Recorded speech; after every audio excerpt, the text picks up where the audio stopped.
আসসালামু আলাইকুম সবাইকে। Welcome back our new video. তো কেমন আছেন সবাই? আশা করি নিশ্চয়ই ভালো আছেন। আহ, এই যে আমার ওয়ান অ্যান্ড অনলি একমাত্র সুদর্শন ভাই যে বলেছিল যে বলো তো কোথায় যাওয়া যায়। আম, তো একদিনের একটা ট্যুর দিতে চেয়েছিলাম আমরা। অবশেষে ওকে বললাম যে আমি আসলে কখনো বগুড়া যাইনি। বগুড়া শহরটা আমার ঘোরা হয় নাই এর আগে কখনো। তো ব্যয় বললো যে তাহলে চলো চলে যাই বগুড়া একদিনের ট্যুরে। সো ওই সময়টা আমরা আসলে ছিলাম টাঙ্গাইলে। টাঙ্গাইল থেকে বগুড়া প্রায় 5-6 কিলোমিটার, 5-6 ঘন্টা লাগে যেতে। আমরা বেরিয়ে পড়লাম বগুড়ার উদ্দেশ্যে। অনেক শুনেছি বেহুলা লক্ষীন্দরের গল্প, দেখেছিও টিভিতে, একটা কল্প কাহিনী যদিও। সো সেটা এই বগুড়ায় অবস্থিত।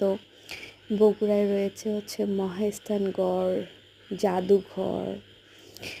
তো আমরা বেশ কিছু জায়গা ঘুরবো একদিনে, যতটা কভার করা পসিবল। এরপরে বগুড়ার বিখ্যাত দই, সবাই জানে ঐতিহ্যবাহী বগুড়ার দই, সেটা ট্রাই করেছিলাম আমরা। বগুড়ার কটকটি ট্রাই করেছিলাম আমরা। অ্যান্ড এই যে আমরা এখন চলে এসেছি মহেস্থানগড় এরিয়াতে।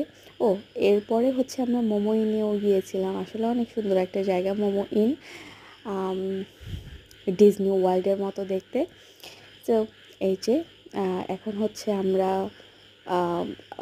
মহেস্থানগড়ের এরিয়াটাতে আছি। এটা অনেক প্রশস্ত, অনেক বড় জায়গা জুড়ে।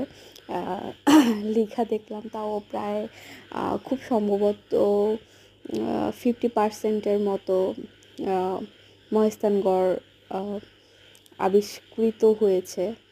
আর বাদবাকিটা এখনও মাটির নিচে, খোঁড়াখুড়ি হয়নি। সো খোঁড়াখুড়ির পরে এই এই একটা অবস্থা।